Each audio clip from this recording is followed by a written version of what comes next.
Hello, Coach. Fellas, how y'all doing? What's going on? Doing well. Rock, you're good? Yep. The appendix is gone. I'm a couple pounds lighter. It's good. Yeah. Nice. Here we go.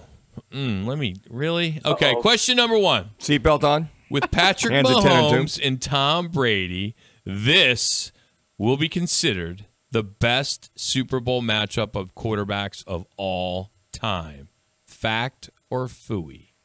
Grudge match. Holy cow, could I use about 30 minutes to research all the quarterback matchups in a Super Bowl? 30 seconds, Craig. Yeah, we got 30. I got to recall that off the top of my head. Absolutely. That's why you're the coach. Bradshaw, Staubach. You can go back all the way. Trent Dilfer. Breeze and Manning. Breeze Manning. Ron Jaworski. Jim Plunkett. Who was the quarterback with the Ravens when they won it in 2000? Trent Dilfer. That's right, Trent Dilfer. Yeah. Trent Dilfer. O'Donnell. I'm going to say fact. This is awesome. I mean, when you look at the stats of these two guys, you know, it's an interesting thing. When you look at the age of Brady, he's 43. Patrick Mahomes is 25. For Patrick Mahomes to be doing this at Brady's age, he'd have to play in Super Bowl 73. Is that crazy? That's nuts. Wow. 18 years from now. That is nuts. That is a good stat there. And this is the rubber match. What are they, 2-2 against each other? So whoever wins this. They're both. The stats are unbelievable for both of them. I mean, Patrick Mahomes is 25. He's got a Super Bowl MVP, a Super Bowl championship, a league MVP, an Offensive Player of the Year award. I mean, this guy's phenomenal at 25. Yeah, I think it's just. And Brady, you don't have to mention. Yeah, and there's been some great ones. The other one I threw out there was Montana Elway, but this one, as far as the hype and the numbers and Brady and the story behind it, this should be a good one. This should be absolutely a good one. So wait, did we get a fact or did we get a fact? He said a fact. Just because I didn't have time to research all the quarterback matchups. Yeah, that's fair. Previous Super Bowls. I think what we should do is we should start sending you the questions the night before. That'll help. That would require Minucci to have them done prior to the 10 minutes before the show. Good point. That would be Good point. All right, here we go. Question number 2. Patrick Mahomes and the speed of the Chiefs offense will be too much for the Buccaneers defense to stop them. Fact or phooey? Well, that's fact. I mean, listen, I don't think anybody's stopped them yet. I mean, whether they get behind by 20 or 10 or ahead by 15 doesn't matter. These guys are incredibly fast. They've got a great offense. The question here is, and obviously Vegas has installed them as a 3.5-point favorite, but the question is, can the Chiefs' defense slow down Tom Brady and the Buccaneers' offense? So that's the flip side of that question. But I'm going to say fact to that one. Question 3, and again, all right. I'm just say the damn thing. I'm just going to read it because I disagree. So the LA Rams are now a favorite to. The LA Rams are now a favorite to win the NFC West and become a major Super Bowl contender with Matt Stafford as their quarterback. Fact or phooey? Phooey. No, I don't think they're a favorite to win. I haven't looked at the Vegas odds. Did Vegas put them in as favorites? No, not for next year yet. No. I think Seattle's too good. I think the San Francisco 49ers are much, much better. We'll see what they do at quarterback here in the coming weeks. But listen, I'm one of those guys that I like Jared Goff too. I don't think he's a terrible quarterback. He's got 42 wins in the last 3 years in L.A. Took him to a Super Bowl. Is he the problem with L.A.? I don't know that he is. But Matt Stafford's a darn good quarterback too, so he just hasn't won anything. Phooey. As a coach, I'm disappointed that you're not appalled by Jared Goff's turnover issues that he has. That's why they sent him out, Phooey. McVay was done with it. Stop. So you're okay with 10 turnovers in a 4-game stretch? You're good with that, Coach? No, I'm not. But listen, you guys, you can't. There's a body of work here that you can't just. We're so reactive these days. It's like instant social media, Twitter, Facebook, all that crap. It's like we're so quick to judge somebody. Give him a little time to react. He's like I said, he's got 42 wins in 3 years in LA. That's a pretty good deal, I think. Take him to the Super Bowl. That's pretty good. Yeah, he had some turnovers. Okay, let's figure out what's going on. Did the receivers run the right route or did they run the wrong route? We've seen that with the Arizona Cardinals.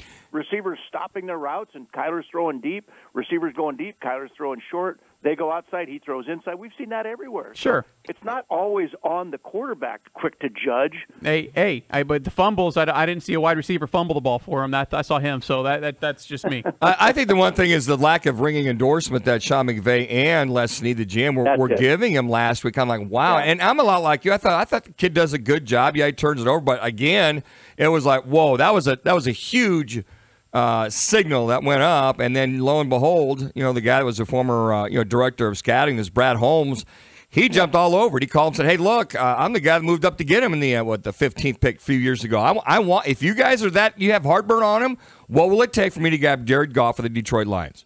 Well, you know what else? Blame the Rams for giving him the giant contract. Yes, agree completely. Blame yourself. It's easy to say that now. I mean, he just took his team to the Super Bowl. I mean, that's why I was surprised. That's how it works, right? And since then, he had 22 touchdowns and 16 interceptions the following year. He only had 20 this year and 13 interceptions this year. Now, it wasn't 13 wrong routes, Fooey. And then he had all the fumble issues as well. So, Sean McVay's offense, he's supposed to be this offensive genius, and an offense that only produces at that rate. He feels he can get more out of somebody who's a better passer of the football and better in the overall quarterback.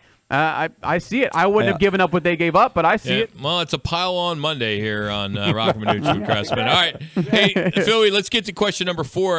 We'll move on and talk some Suns. Is Monty Williams' tongue lashing to his players after the OKC loss last week will prove to be the turning point for this team to be more successful?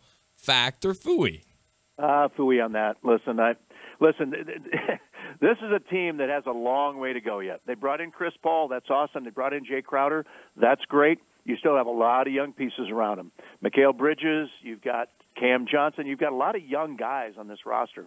And so this is a growing process.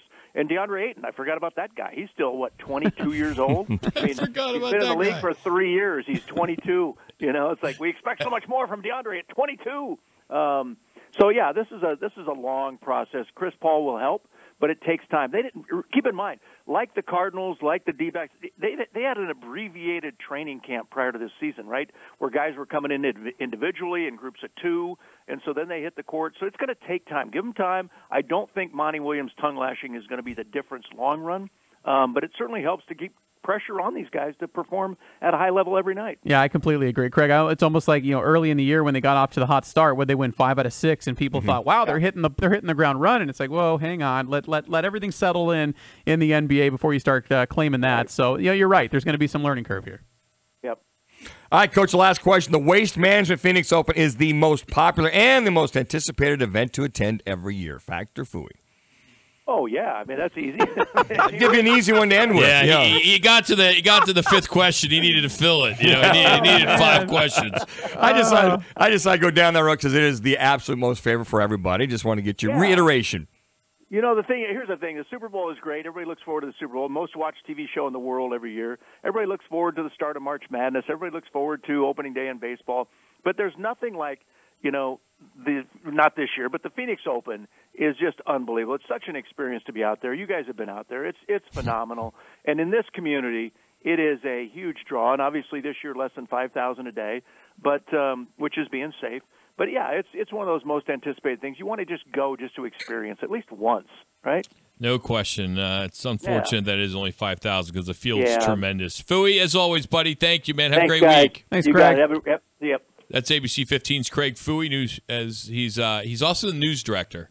If you didn't know that, but Minucci just hired him as the new news director. Well, I figured I'd give him that title just to make sure he gets enough time. So on our show sheet, sweet, more Craig sports Phooey, ABC 15 Channel 15. I just gave him promotion. So whomever that news director is, no disrespect. The Monday you weren't here, it was pouring outside when he came on. I brought him on and looked out and said, "Craig, looking out the window, I'm guessing not much sports today, huh?" So maybe if he's the news director now, Minucci can change that.